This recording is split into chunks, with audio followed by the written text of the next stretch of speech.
अस्सलाम वालेकुम students. Khans academy में आप तमाम तलबा का खुशामदीद है, इस्तकबाल है।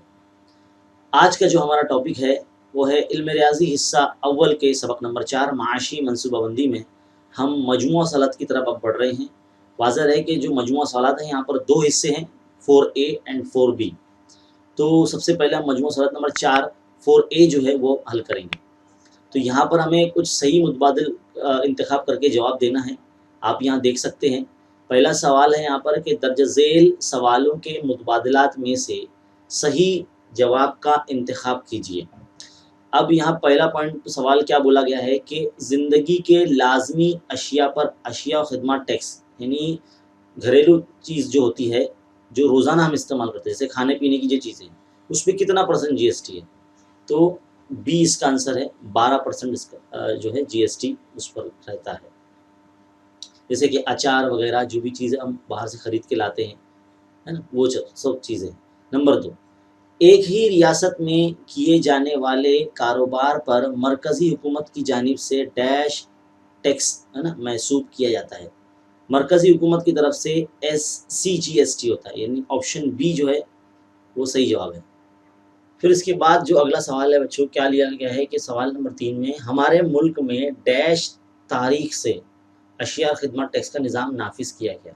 अगर आपने हमारा खान्स अकेडमी के इस चैनल पर पुराना जो पहला वीडियो है, जो इसका फर्स्ट पार्ट है, जिसमें हमने इंट्रोडक्शन दिया था कि इसकी मज़ीद मालूमात दी थी, उसमें हमने बताया था कि 1 जुलाई 2017 को ये रुबे अमल में लाया गया। तो डी इसका ऑप्शन सही है।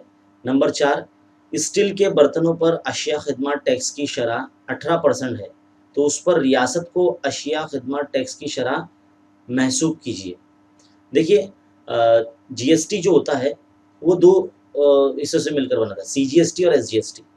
अगर GST 18% है तो मरकज़ी हुकूमत को उसमें से 9% चले जाते हैं और रियासत को जो है वो 9% चले जाएंगे। तो इस तरह से यहाँ पर जो है ऑप्शन बी जो होगा, तो 9% जो है वो उस रियासत को वो टैक्स जाएगा। अगला पॉइंट है नंबर 5, GSTIN में कुल डैश हुर्फ़ी हिंदसी नंबर होते हैं। तो GSTIN में कुल मिला के 15 होते हैं, तो ऑप्शन ए जो इसका सही आंसर है। ऑप्शन नंबर 6 क्या बोला गया है, जब कोई रजिस्टर्ड ताजिर दूसरे ताजिर को अशिया फ़रोख्त करता है, यानी चीज़ें बेचता है, तो उसे GST के तहत, यानी GST की ज़बान में या GST के ज़मरे में उसे डैश कारोबार कहते हैं। तो देखो, ताजिर से ताजिर पर बेच रहा है तो B2B कहलाएगा। तो ऑप्शन बी जो है सवाल नंबर 6 का सही जवाब है। अब आगे बढ़ते हैं। सवाल नंबर 1 की जो जितनी भी हमारे ऑप्शन वाली खानापुरी थी, MCQs थे, वो हो चुके हैं यहाँ पर। अब सवाल नंबर 2 की तरफ हम आगे बढ़ते हैं। तो देखो बच्चों, अब सवाल नंबर 2 आपके सामने लिखा है। यहाँ पर बोला गया है कि 25,000 रुपये के एक शोपीस पर ताजिर ने 10% रियायत देकर, यानी डिस्काउंट दिया 10%, बाकी मानदा जो रकम है उस पर 28% GST उसने लिया है, महसूब किया है। तो कुल बिल कितने रुपए का होगा, यानी बिल कितने रुपए का बनेगा वो शो पीस का? ऐसी क्या चीज़ हो सकती है भाई, शो पीस है 25,000 रुपये की। तो इसमें CGST और SGST मदों के तहत कितनी रकम होनी चाहिए, मतलब मरकज़ी हुकूमत को कितना टैक्स जाएगा और रियासती हुकूमत को कितना टैक्स जाएगा। तो सॉल्यूशन जो कुछ है, यहाँ से शुरू करते हैं। 25,000 रुपये का जो शो पीस है उसके ऊपर अगर हम 10% रियायत लगाते हैं तो रियायत की रकम वो मालूम हो जाती है ना। तो कितना हो जाएगा, 25,000, 10% मतलब 10/100। तो ये 2 ज़ीरो यहाँ से कैंसिल हो गए, तो 250, मतलब 25 के आगे 2 ज़ीरो लग जाएंगे, है ना, 2,500 रुपये। तो इतने रुपए समझ लो उसने कम कर दिया था। तो हम क्या करेंगे, काबिल टैक्स जो कीमत होती है, मतलब बिना रियायत वाली, तो वो पहले मालूम करेंगे हम। काबिल टैक्स कीमत तो कैसे मालूम होंगी, हम सबसे पहले जो उसने प्राइस बताया 25,000 में से ये 2,500 रुपये निकाल देंगे, तो कितना बचेगा, 22,500, है ना, इतने रुपए बचेंगे। बड़ा मोटा मोटा हिसाब है, बहुत जल्दी हो जाता है ये। अब इस अमाउंट पर, यानी ये जो हटाकर देखो इधर बोला है ना 10% रियायत देकर बाकी मानदार रकम पर उसने 28% जीएसटी लगाया, तो यानी बाकी मानदार रकम मतलब 22,500। तो अब हम जो जीएसटी है, अदा किया गया जीएसटी, वो मालूम करेंगे। तो बाकी मानदार रकम क्या है, बाकी मानदा रकम इस तरह से लिखेंगे, और जीएसटी की शरह क्या है, इधर से ऐसा लिखेंगे जीएसटी की शरह। तो जीएसटी की शरह कितनी है, 28% बोला गया ना, तो बाकी मानदा रकम यानी 22,500 और जीएसटी की शरह 28%। थोड़ा साइड में लिख लेता हूँ वरना मेरे पीछे आ जाएगा, है ना। 22,500 ज़रा 28% मतलब 28/100, तो ये 2 0 कैंसिल कर दो, है ना। क्या बच रहा है, 225 और 28 बच रहा है।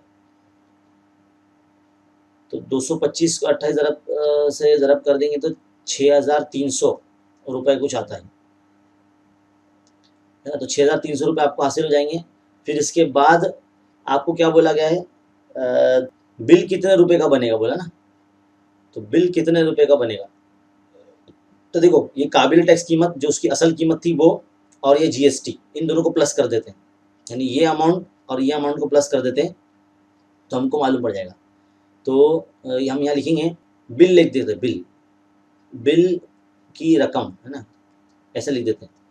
तो यहाँ पे लिखेंगे काबिल टैक्स कीमत, काबिल टैक्स कीमत जमा जीएसटी। तो काबिल टैक्स कीमत कितना था, 22,500, और जीएसटी हमने कितना लाया 6,300, दोनों को प्लस कर दो, कितना जाएगा 28,800, है ना। बड़ा ही मोटा मोटा हिसाब है, बहुत जल्दी जल्दी हो जाता है। फिर बाद में क्या बोला गया है, जीएसटी और सीजीएसटी भी मालूम करो। तो जीएसटी कितना है 6,300 है ना, तो हम दोनों एक साथ मालूम कर लेंगे। देखो सीजीएसटी और एसजीएसटी ये दोनों क्या होते हैं, आधे होते हैं किसके, जीएसटी के। अब जीएसटी रकम कितनी आई है, 6,300 आई है, इसका आधा कर दो तो कितना हो जाएगा, ये 2 1 2, 2 3 6, 2 1 2, 2 5 10 और 0, तो 3,150 रुपये दोनों मरकज़ी हुकूमत को और रियासत हुकूमत को 3,150 रुपये जाएंगे। तो सवाल नंबर 2 यहाँ पर हल हो जाता है। तो बड़ा ही आसान है, सिंपल है। अगर आप सब ने बेसिक वीडियो यानी 4.1 या 4.1 से पहले वाला वीडियो अगर नहीं देखा है कि उसमें किस तरह से कोई अगर बिल दिया गया हो तो जीएसटी किस तरह से मालूम करना होता है, रियायत कैसे निकाली जाती है, अगर रियायत की शरह दी गई हो किसी चीज़ पर, तो ये आपको आना चाहिए। अगर ये आपको नहीं आता है बेसिक, अगर डायरेक्ट आप इधर से सीख रहे हैं, ये वीडियो से सीख रहे हैं, तो नहीं जमेगा। आपको पूरा लिंकअप जुड़ा हुआ है वीडियो का, हर वीडियो का जो आगे का वीडियो, जो पीछे वाला जो वीडियो होता है वो बेसिक होता है। तो पहले पीछे वाला वीडियो आप जरूर देख लिया करें, यानी जो स्टार्ट से अगर सीक्वेंस वाइज अगर देखते आ रहे हैं तो आपको ये वीडियो बहुत अच्छे तरीके से समझ में आएगा, और इसमें जो समझाए गए सवाल है वो बहुत अच्छे तरीके से आपको ज़हन नशीन हो जाएंगे। चलिए बढ़ते हैं सवाल नंबर 3 की तरफ।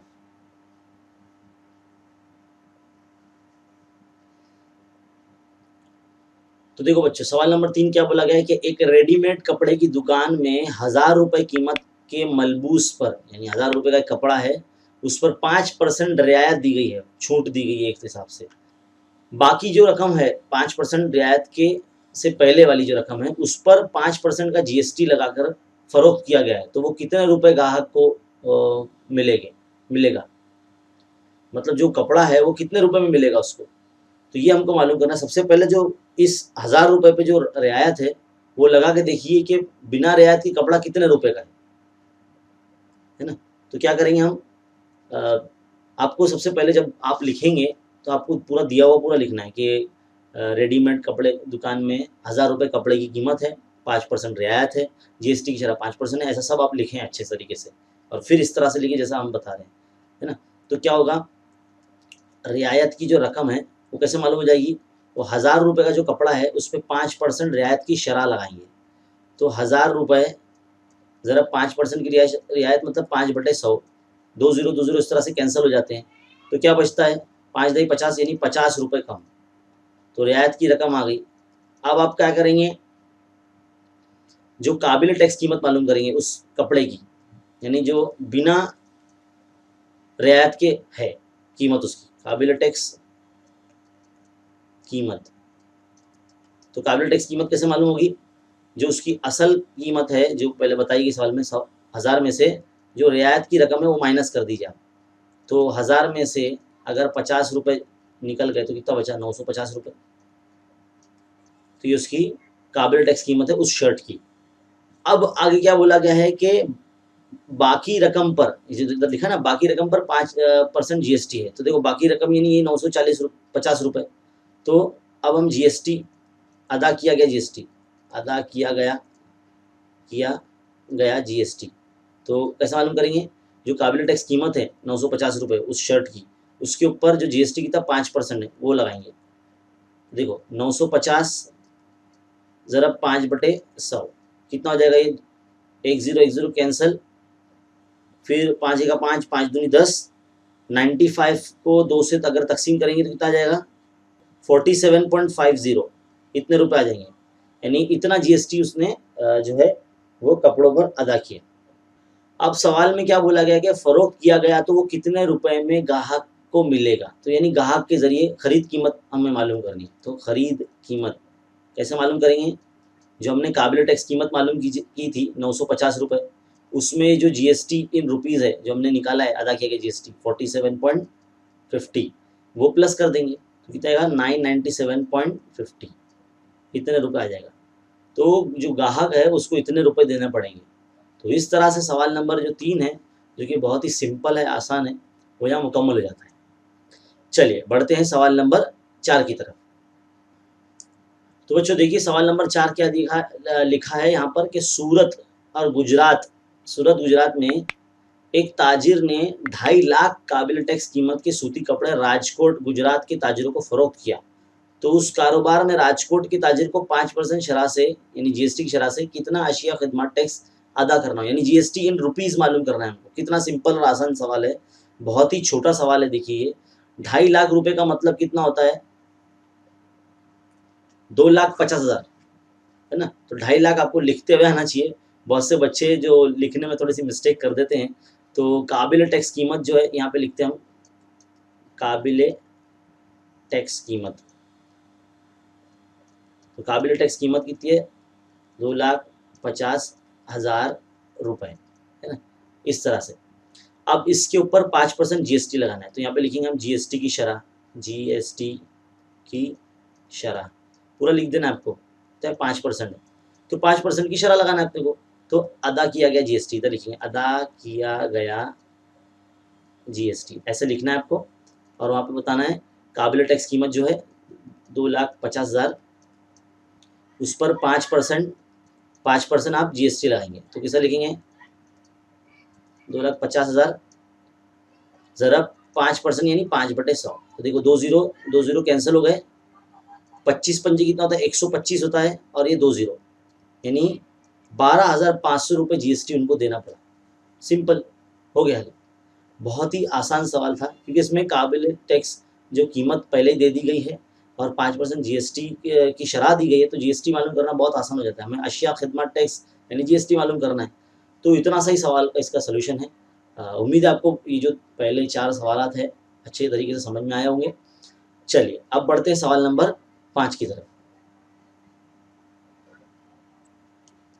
तो देखो बच्चों क्या बोला गया सवाल नंबर 5, श्रीमती मल्होत्रा ने 85,000 रुपये काबिल टैक्स कीमत का शमसी तवानाई सेट यानी जो सोलार पावर सिस्टम उन्होंने वो ख़रीदा है और 90,000 रुपये में उन्होंने बेच दिया, यानी 5,000 रुपये बढ़ा के बेच दिया उन्होंने। अशिया खिदमत टैक्स की शरह जो है वो 5% है। तो उसे उस कारोबार में कितना टैक्स मनहा होगा और कितना टैक्स अदा करना होगा। देखिए ये एक चीज़, एक कॉन्सेप्ट आपको याद रहना चाहिए कि खरीदते वक्त जो टैक्स दिया जाता है उसे इनपुट टैक्स कहते हैं, और बेचते वक्त जो वसूल किया जाता है, जाहिर सी बात है जो ताजिर बेचेगा तो अपने मुनाफे के लिए बेचेगा, थोड़ा सा रकम बढ़ा के बेचेगा। तो बेचते वक्त जो टैक्स वो वसूल करता है उसको आउटपुट टैक्स कहते हैं। तो यहाँ पर आपको इनपुट और आउटपुट टैक्स के बारे में पता होना चाहिए। अगर आपको नहीं पता है तो हमारा जो बेसिक वीडियो है वो ज़रूर देखें आप, ताकि आपको ये समझ में आ सके। चलिए सबसे पहले यहाँ पर जब हल शुरू करेंगे तो आपको, तो देखिए बच्चों यहाँ पर सबसे पहले जब खरीदते वक्त उन्होंने श्रीमती मल्होत्रा ने 85,000 रुपये उन्होंने दिया था। काबिल टैक्स की जो कीमत थी शमसी तवानाई सेट की, तो उसे हम इनपुट टैक्स कहेंगे। तो इनपुट टैक्स कैसे मालूम कर सकते हैं? आईटीसी, इनपुट टैक्स क्रेडिट कहते हैं आईटीसी यानी। तो इस पे 5% जीएसटी है काबिल टैक्स कीमत पर, जिस तरह सवाल में बताया गया है। तो हम पहले ये मालूम कर लेते हैं, 85,000 इंटू 5% यानी 5/100, 2 0 कैंसिल, ये कितना आ जाएगा? 5 पंजे 25, असल का 2, 5 अटे 40, 4,250 रुपये जो है वो आईटीसी यानी खरीदते वक्त जो दिया गया टैक्स वो मालूम हो गया है ना। आईटीसी उसी को कहते हैं।